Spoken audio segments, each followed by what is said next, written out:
AI tools, they promised a revolution, didn't they? To, transform how we work, make everything faster, smarter. But for many of us, that promise still feels just out of reach. We kind of wrestle with these incredibly powerful assistants, getting stuck, feeling like we're missing something fundamental. And here's the interesting part, the secret isn't some superhero level willpower. It's actually far simpler. It's about systematically eliminating what we call friction. Imagine consistently saving over 20 hours a week and it feeling, well, effortless. Welcome to the deep dive. Today, we're cutting through the noise, diving into 3 AI habits so powerful it feels like cheating. This deep dive is really a guide to achieving, well, frictionless AI productivity. Yeah, our mission for you today is simple. We want to equip you with practical, systematic ways to integrate AI so seamlessly into your workflow, you almost won't even notice it's there. We're moving beyond good intentions, right past that, oh, I really should use AI more often thought type, and into truly unlocking its incredible kind of dormant potential. Precisely. We'll start by diagnosing this friction problem, why it's so pervasive, why it trips so many people up. Then we'll unveil 3 transformative habits: instant access shortcuts, building your own personal prompt spellbook, and a method for enhancing those really high-stakes prompts. And we've got a bonus tip, too, to tie it all together, add that extra layer of ease. Okay, let's get into it. So let's really unpack this core issue, friction. It's subtle, but insidious. Think of your daily motivation and willpower like, say, a bucket of water. Our traditional way of trying to use AI, it's kind of riddled with these small, almost imperceptible leaks that slowly but surely drain that bucket. You end up feeling depleted, often before you even, properly start. That's such a great analogy. And these little leaks, they genuinely add up, even though they seem trivial on their own. Like, for example, there's context switching. You're deep in your primary task. Then you have to pause, maybe open a new browser tab. Breaks your focus. Totally. Then you hit navigation overhead, finding the right AI tool among, like, dozens, opening a new chat window, waiting for it to load. The micro decisions. Yeah, exactly. And then, oh, the worst one for me, prompt recreation. You're retyping some complex, carefully crafted prompt that you've used a dozen times before, just hoping you remember every little detail. Yeah, been there. And then, boom, decision paralysis. Which of the countless AI tools should I actually use for this specific task? Do I go to ChatGPT, Claude, Gemini? It's confusing. And finally, just the sheer memory load. You have to actively remember to even think about using AI in the middle of your busy, already overloaded day. Well, it's a lot to ask of our brains. What's truly fascinating here, and maybe a bit disheartening, is how each of these tiny friction points, each one seemingly negligible on its own, it accumulates into this significant cognitive cost. It relentlessly chips away at our precious mental energy, and crucially, it shatters that elusive flow state that we all chase, right? It's not just about lost minutes. It's the profound mental fatigue that subtly steers us away from effective AI use, even when we know deep down it's the superior path.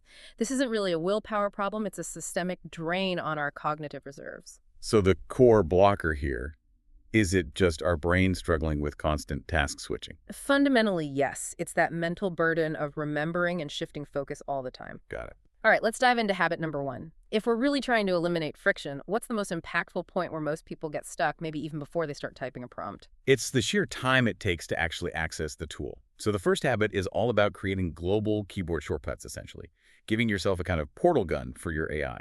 Well, portal gun. I love that. It's literally the difference between walking the long way around or just, goof, teleporting. Think about it. The old way, you'd copy text, open a new browser tab, navigate to the ChatGPT website, start a new chat, paste, write your prompt, hit enter. That's easily 30+ seconds per interaction. At least, yeah. The new way. You copy text, hit a keyboard shortcut like on a Mac, CMD+ space, for example, type CPT, followed by your prompt, hit and total time, maybe 3 seconds. That small saving, it compounds like crazy. It's a complete game changer for cognitive friction. And here's where it gets truly interesting. The universal setup process for this. It's surprisingly straightforward. You can actually have this whole thing up and running in about 5 minutes. Seriously, about 5 minutes, maybe 10 if you're slow. Step 1, install a launcher app. Now, if you're on a Mac, Alfred is brilliant, though it is a paid option. Raycast is another fantastic free alternative. For Windows users, Microsoft's own Power Toys is free and works wonderfully. A launcher app, by the way, is just a handy utility. Lets you quickly find and open files or applications on your computer using just your keyboard. like a central command post. Right. It's like your computer's quick access toolbar. Exactly. Step 2, you configure custom web searches within your chosen launcher app. This is where you create your AI shortcuts. So, for example, for ChatGPT, you'd set the URL to https://chatgpt.com.tgpt query and your keyword to, say, GPT. Now, from anywhere on your computer, you just trigger the launcher, type GPT, then your prompt, hit enter, and boom, it instantly opens a new ChatGPT window with your prompt ready to go. For Claude, you'd use https://chat.keyword, the keyword Claude. You might still hit enter one more time inside Claude, but still lightning fast compared to the old way. And for those ready for the pro-level upgrade, you can actually turn your launcher into a complete multi-tool command center for AI. Instead of just one generic shortcut, imagine having a whole suite of specialized keywords. You could have GP search for a query that automatically enables ChatGPT's web search function, or maybe Claude P to take you directly to your Claude projects area. You can even create shortcuts that automatically append your favorite commands, like Jeep third your prompt, which could automatically add "think hard about this" to your request, forcing the AI to really dig in. Oh yeah, that's smart. And a quick pro tip here for paid ChatGPT users. Head into your settings and change your default mode from auto to thinking. Yeah. While auto tries to intelligently route your query to the best model or tool, sometimes that routing overhead can lead to, well, less direct or thoroughly reasoned outputs. Thinking mode, by contrast, often forces the AI to process the request more deeply, leading to more robust and focused responses. It's subtle, but it can make a difference for consistent quality. So this first habit is essentially about making AI instantly available, just cutting out all that waiting and clicking around. Exactly. It's about eliminating those annoying clicks and keystrokes that just add friction. Okay, habit 1. Instant access. Makes sense. Mm-hmm. All right, with instant access tackled, what's the next major friction point you often see people stumble on? For me, it's definitely the sheer mental load of remembering and retyping those perfect, complex prompts you figured out ages ago.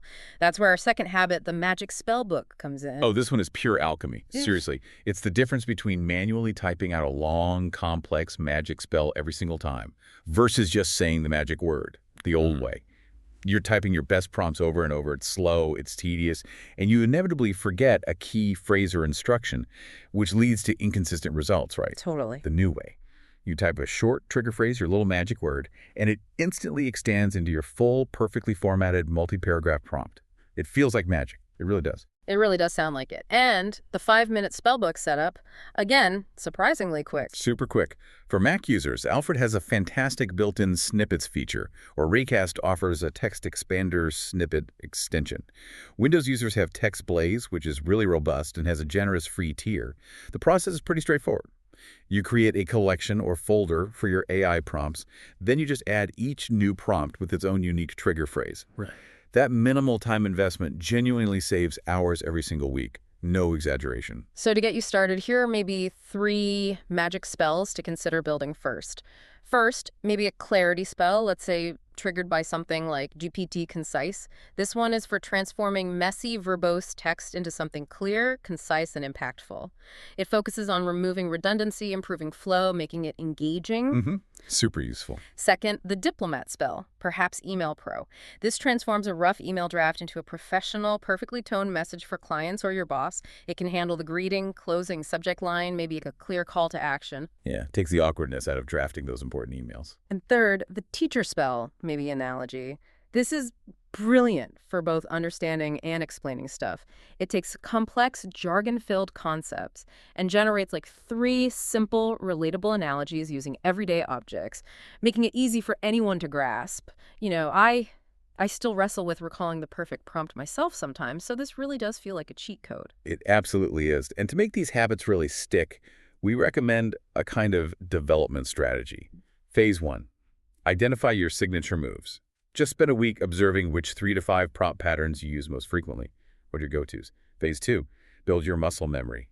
Create text expanders for those core prompts, then consciously force yourself to use them at least once a day for 2 weeks. This is how the habit truly solidifies. It becomes automatic. Phase 3, refine and expand.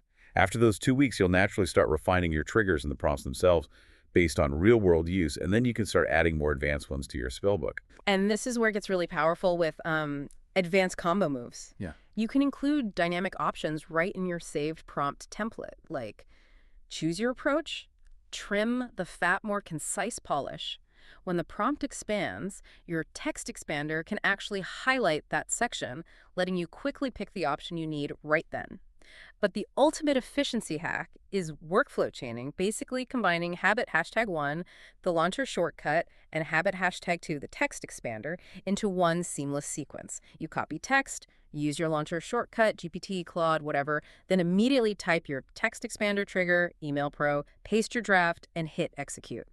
That initial investment of maybe 5 minutes for setup genuinely saves you hours down the line. So we're essentially making our best, most effective prompts instantly repeatable without even thinking about it. Precisely. Perfect prompts on demand, no more manual typing or trying to remember. Nice. This third habit, the prompt multiplier method, represents, I think, a crucial mindset shift. Yeah. It's about knowing when to just grab a simple hammer for a quick task versus when you genuinely need a high-precision power tool. Absolutely. Look, for low-stakes, routine tasks like, I don't know, brainstorming some content ideas or drafting a quick internal email, a simple one-line prompt is perfectly fine, quick and easy. But for high-stakes decisions, the ones that are going to significantly impact your finances, your career trajectory, or your well-being for months or even years to come, you must use an enhanced, far more comprehensive prompt.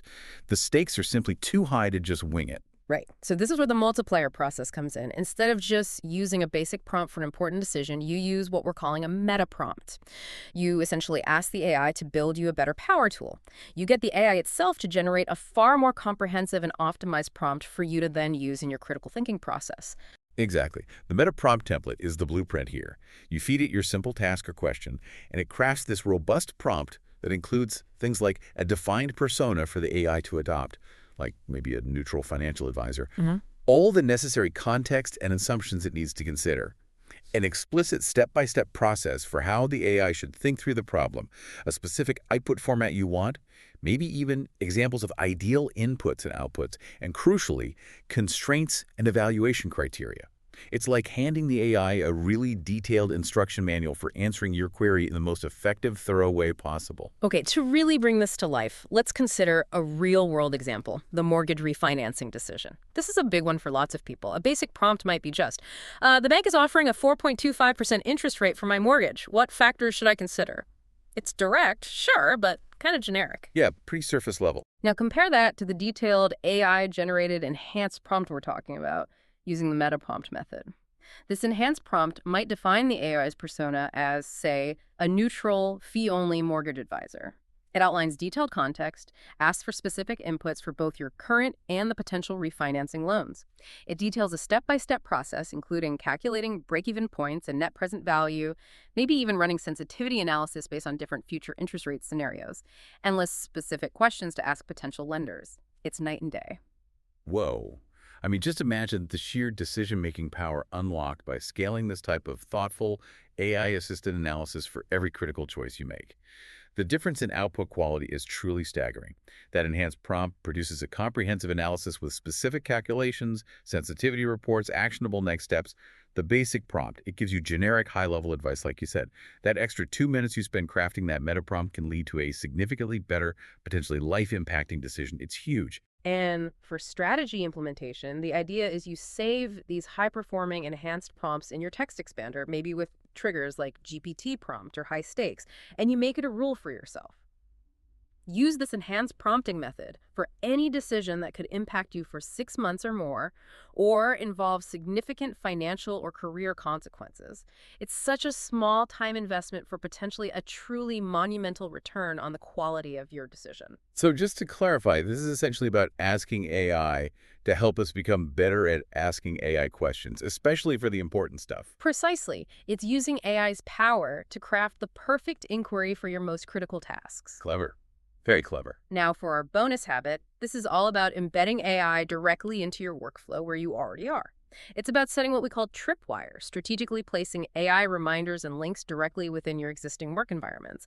That way you don't have to consciously remember to use AI, you just sort of stumble upon the trigger at the exact moment you need it most. It's a really profound shift, actually, when you think about it. The tripwire philosophy moves us from actively remembering to passively reacting. The old way, that memory load approach we talked about, demands you actively recall using an AI tool when you're already deep in some complex, maybe stressful task. That leads to so many missed opportunities, right? Hmm. The new way, this embedded approach, it bakes AI suggestions directly into the context where you actually need them. You're no longer trying to remember to use the AI, you're simply reacting to a helpful cue that's already there, waiting for you. And there are some really practical, easy examples for this. Like in your Notes app, say you use something like Notion or Evernote. Create a centralized prompts database there.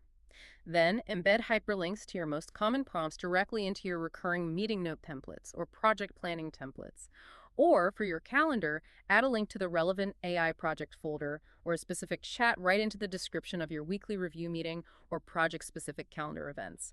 And in your general digital workspace, just place your most frequently used AI tool shortcuts directly in your browser's bookmarks bar or as desktop shortcuts for instant one-click access. Simple stuff. Yeah, and the psychological benefit here is huge. This embedded approach dramatically reduces the cognitive load of having to remember all of your AI's capabilities and when to use them. By using these simple but powerful environmental cues, you'll find yourself using your AI tools more frequently, more consistently, and far more effectively. It just becomes second nature, truly part of your work environment. So it's kind of about making AI essentially unavoidable, but in the best possible way, like smart nudges. Exactly. Creating smart nudges, so AI is always top of mind when it can be most helpful. Okay, this is where it all comes together, and it's truly compelling, I think, the compound effect. Mm. These small daily improvements from implementing these habits are like making consistent daily deposits into a high-interest savings account. Over time, they compound into a massive and truly transformative return on your productivity. It's incredibly powerful when you map it out. Let's look at the time savings breakdown, your sort of daily deposits. Hmm. Launcher shortcuts save you an average of, let's say, 30 seconds per use. Text expander save maybe 45 seconds per complex prompt. Now, if you're doing around 20 AI interactions per day, which isn't uncommon for people really leaning in, these two habits alone save you approximately 25 minutes of direct fiddling around time every single day. Wow, okay. That translates to over 2 hours of high-value time reclaimed every single week. And remember, that's not even counting the huge long-term value of the better decision-making you get from habit #3, the enhanced prompting. All right, that's just the raw time saved. And then there are the quality improvements, that's a high interest rate that makes your productivity savings grow exponentially. The benefits of this system go far beyond just saving a few minutes here and there. It establishes a new, higher standard for your work output. We're talking about consistency, using the same high-quality, battle-tested prompts every single time, no variation, completeness, no missed opportunities to leverage AI just because of friction or forgetting, superior decision quality achieved through that enhanced meta prompting method for all your important choices. And finally, seamless workflow integration. AI stops feeling like this separate, clunky tool you have to consciously decide to use and becomes a natural, effortless part of your existing processes. So it's really not just about doing things faster, but actually achieving consistently better, smarter outcomes. Absolutely. Consistent, high-quality, smart outcomes just become the new normal for how you operate. All right, so for those ready for the endgame moves, here's the pro-level playbook for becoming a true AI power user. It's about optimizing beyond just the basics we've covered. Yeah, these are the techniques for creating a really complete, integrated AI-powered workflow. Think about multi-tool orchestration, essentially, building a kind of digital assembly line. Mhm. You might use a Perplexity shortcut for initial deep web research, then maybe feed that research directly to Claude using a text expander for more nuanced analysis, and finally give that analysis to ChatGPT with an enhanced prompt to create a final actionable plan. That's a serious high-leverage workflow. That's incredibly elegant, like a data processing pipeline almost. Yeah, exactly. And then you get into context-aware shortcuts. Maybe create specialized shortcuts for different work modes. For instance, the GPT work shortcut that primes the AI for professional tone and business context, and maybe a separate GPT creative shortcut set to a higher temperature, meaning you're asking it to be more creative and less constrained for wide-open brainstorming sessions. And ultimately, think about team implementation. How can you standardize these systems across your entire team? Share your successful shortcuts, your text expander libraries, your custom GPTs maybe, to ensure everyone is operating with the same high-quality optimized toolkit. That scales benefits massively. And of course, there's always the troubleshooter's guide for common challenges people run into. Like if you keep forgetting to use your new shortcuts, you simply have to force yourself, consciously, to practice using the triggers for about 2 weeks. That's really how you build that critical muscle memory. If your trigger phrases are confusing or you mix them up, use simple mnemonic devices, something memorable and distinct for each one. And if your safe prompts become outdated because, let's face it, AI models are improving at a breathtaking pace, you got to perform like a monthly review of your text expander library. Your prompts need to evolve too. Keep them sharp. Right. And doing all this, it creates the unfair advantage. While others are still struggling with AI friction, clicking around, forgetting prompts, this three-habit system builds a massive and durable productivity edge. The immediate benefits are pretty clear. The direct time saving of potentially over 20 hours per week, consistent, high-quality AI outputs, and that seamless integration into your workflow. But the compound benefits are even bigger. A dramatic improvement in your decision-making quality, a rapid increase in your own AI literacy and comfort level, and a real competitive advantage that positions you to immediately benefit from any new AI features the moment they are released. You're ready. So this is really how we build a lasting, sustainable edge with AI, something that goes beyond just the initial excitement or novelty. Yes, absolutely. It's about continuous improvement and strategic integrated use, not just playing with it, but truly using it systematically. Okay, let's recap the big idea here. So the bottom line really is this.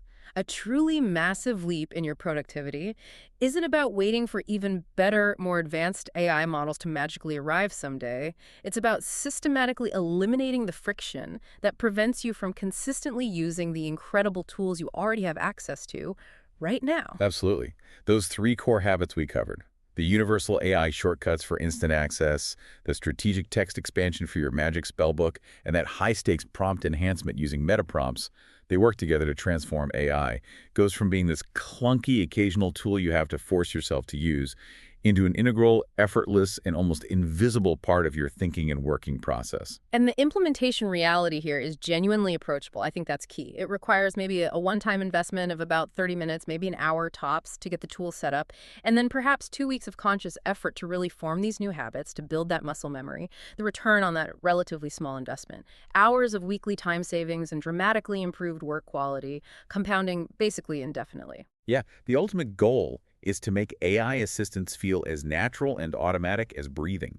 These habits create that seamless integration. They make advanced AI capabilities feel like a natural extension of your own mind, like an always-on co-pilot that's just there when you need it without you having to think about it. So we really encourage you, our listener, to take action on this. Your AI-enhanced productivity transformation can start right now. No massive willpower required, just implementing better systems. And maybe a provocative thought to leave you with. Consider what truly high-stakes decision you're facing this week, or maybe next month. What would it actually look like if you approached that decision using an AI-generated power tool prompt, built using that meta prompt technique? Just imagine the clarity that might bring. Something to think about. Thank you for joining us on this deep dive. Yeah, thanks for listening. Until next time.